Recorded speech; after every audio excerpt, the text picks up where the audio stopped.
One of the biggest mistakes I've seen people who buy fixer-uppers make is that they over-improve a property, expecting the market to pay back their investment just because of the cost of the features and finishes they added. But that's not always the case, because you always need to improve a property to the level such property warrants.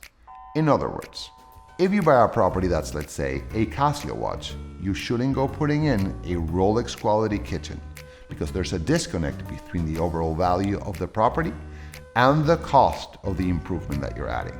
Yes, most people on a Casio budget would love to have a Rolex, but they aren't willing, nor can they actually pay more for it.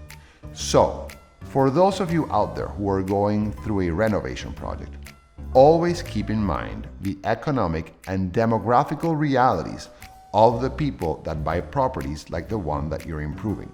Because while many of us would love to have a Rolex, a Casio does the exact same job for a fraction of the price.